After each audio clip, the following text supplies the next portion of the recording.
So, kamusta? This is your second project, Opo, right? tama. So, Pero this is my biggest project. Like, ito yung cast reveal pa lang nandito na ako. Like, audition pa lang ng lahat nandito na ako. So, this is my biggest project. Pero bakit parang late ka pumasok sa showbiz? Ano yung parang naging first priority mo? School.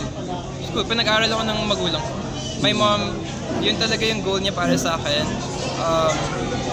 So una nga, ayaw niya ako maging artista, pero I had to convince her kasi passion ko talaga to eh. Pangarap ko talaga maging artista.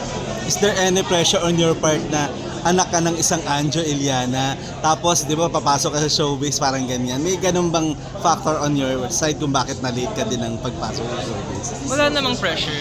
Kasi para sa inyo, siya po si Anjo Iliana. Para sa akin, siyang tatay ko.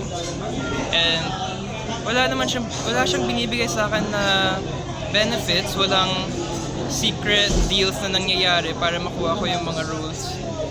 Binigay sa akin tong project na to dahil nag-audition ako. At Hindi dahil anak ka ni... Opo, parang hindi dahil ganun. po anak ko ni Anjo Iliana. I'm Jaime Iliana, nag-audition po ako para dito. Siyempre may bigat din naman yung pangalan, I'll admit that. May karga yung pangalan ko, pero at the end of the day, kailangan pa rin sumikap kasi wala namang libre sa buhay. Napapanood mo ba yung mga movie ni Papa mo dati? Siyempre, yung pinakabago niya, yung pinakabago niya sa Viva, mga 2023 ata, Hello Universe, napanood ko yun. Tapos yung Zombie. Hindi mo ba inisip na susundan mo yung yapak ng tatay mo na medyo comedy yung dating? Or... Comedy yung My Husband is a Mafia Boss. Talaga? Opo. Yung role mo ba dito medyo nakakatawa din? Parang ganyan. Kailangan nyo makita, panoorin nyo. Pero regarding my dad, ayaw ko lang ma-stuck sa comedy. Gusto ko po lahat. Pero ikaw may choice ka. Ano yung gusto mong tahakin? Romance. Romance. Yung, rom-com, parang ganyan. Yes. Sino naman gusto mong makasama? Ayaw ka dito nun. Kanina pa yan. Ba't ayaw niyo magsalita tungkol dun sa pagiging partner? Kasi syempre, yung iba, binibigyan ng idea ng mga ganitong tanong eh. Sino yung gusto makapareha, tapos bibigay ng chance ng Viva, di ba? Ikaw, bakit ayaw mong sabihin? Kasi ang daming mga magagaling na mga, di ba? Madaming magagaling na female actresses. Oo. May wala ka bang napupusuan na parang, gusto kong matrabaho to. Kasi Madami parang naman. crush yata yung pinag-usapan Oo ganun. nga po This time naman, hindi crush. Kumbaga talagang madya-challenge kapag kumbaga sinabi mo yung actress kasi gusto mo siya makasama. Well, honestly, yung sagot ko dyan, I'm lucky to be in this series na. So, yung mga gusto kong kasama ay yung mga cast ng Mafia Boss. Sila po yung gusto kong makasama. Di pa kami nag-film, sisimula pa lang. Excited daw ma-challenge siya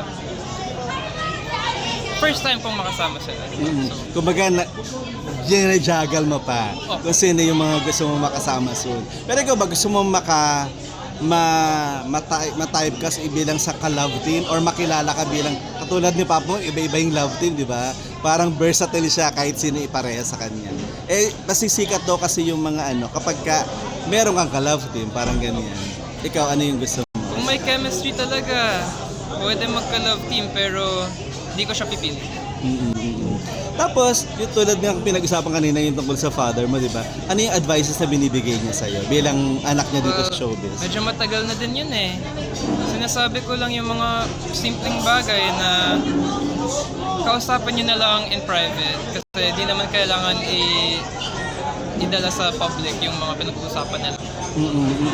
Pero nitong sinabi mo kanina medyo maganda yung pagkakasagot mo na Salamat po. 'di ba na dapat talagang yung kung tatay mo siya, kung ano siya yun.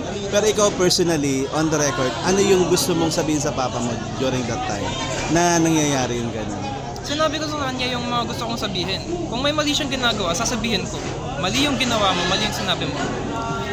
Pero hindi ko naman lang siyang pinapagalitan. Siyempre, sasabihin ko din kung anong dapat niyang gawin. Kasi bilang anak, bilang isang taong nagmamahal sa kanya, I need to help. Ano yung response niya during the time na Nakinig naman kasi siya. syempre father son yung nagsasalita, kumbaga parang nagkabalik na, di ba? Nakikinig naman po siya kasi siyempre, anak niya na yung nagsasabi. So, But are you looking forward to work with him soon? yes, hopefully, sana, one day, hindi lang tatay ko, si Andre din, Andre Iliana, lahat ng mga kapamilya ko, excited daw makatrabaho. Hindi mo ba nakakatawa sa Andre na? Oo. So, kamusta? I'm looking forward to work with him soon. Sana. Ah. Kilala ko naman siya, nagkakausap kami minsan. Sinasabi namin na baka one day magiging super close kami pag nagkatrabaho kami. Hindi pa kayo close bilang magpinsan? Nagtatrabaho kaming dalawa eh. So medyo busy. Pag Pero na-encounter mo na siya Opo. sa Viva Office, ganyan, pag sa nagkikita. mga shows, sa mga events. Last na lang, ano yung magiging role mo dito na abangan ng tao? Boy best friend ni Amy pero crush ko talaga siya. O, hindi siya na yung crush mo. Siya yung crush ko. Ay, Hindi, alam ito, joke si lang. Amy. Si Amy as a character. Please invite them. Please invite them to watch. Ito. Everyone, please go stream My Husband is a Mafia Boss once it's out legally on Viva One. Thank you.